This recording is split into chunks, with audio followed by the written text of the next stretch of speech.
आता तुम्ही बघू शकता सध्याला नाशिकमध्ये प्रचंड मोठा महापूर आलेला आहे आणि पहिला महापूर या वर्षीचा 2026चा, ज्याच्यामध्ये आपल्याला दिसून येऊ शकते की जिथे दुतोंड्या मारुती हा पूर्णतः बुडू लागलेला आहे. म्हणजे ते बघा, दुतोंड्या मारुतीच्या अगदी गळ्याच्या वरती पाणी गेलेलं आहे आणि त्यातल्या त्यात हे पाऊस अजून वाढलेला आहे. पाऊस वाढतोय, पाणी वाढतंय, पुराची पातळीही वाढू लागलेली आहे आणि आता एक जोरदार पाऊस सुरू झालेली. इथली दुकानंसुद्धा वाहून गेलेली. दरम्यान आता काही वेळापूर्वी इथली जी दुकानं होती ती वाहून गेलेली आहेत, त्यांच्या वस्तू वाहून गेलेल्या आहेत आणि तिथे दिसून येऊ शकते बरीचशी लोक जे दुकानातले ते वस्तू काढतात ती दुकानं बाहेर काढण्याचा प्रयत्न करतात. बघा आता मी तुम्हाला तिथे नेऊन दाखवतो की हे बघा, की इथे बघा की ही दुकानं जी आहेत ना, सगळी लोक आपली वस्तू जे आहेत की जितकं शक्य होईल तितकं ते बाहेर काढून तिथे योग्य त्या ठिकाणी नेण्याचा प्रयत्न करत आहेत. आणि हे बघा, खूप प्रयत्न त्यांचा अगदी प्रयत्न सुरू आहेत आणि त्या प्रयत्नामध्ये ते जे दुकानं आहेत ती बाहेर काढली जातात, वस्तू बाहेर काढतात आणि हा गाळ सगळा बाहेर आलेला आहे. ती दुकान बघा, ती पलीकडची जी सप्तशृंगी कुंकू भांडार आहे तर ती अगदी पाण्यात वर तरंगलेली असं म्हणतात. ते पलीकडची दुकानसुद्धा त्याचे मालक मला माहीत नाही कोण आहेत किंवा काय नाही,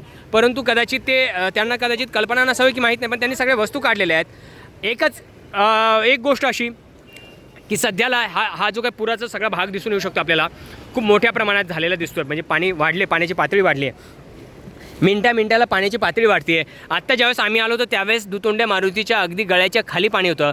मात्र आत्ता ज्यावेळेस तुम्हाला दिसून येऊ शकेल की हे दुतोंड्या मारुतीचे जे काही आहे, दुतोंड्या मारुतीच्या अगदी गळ्याच्या वरती पाणी जाऊ लागलेलं आहे.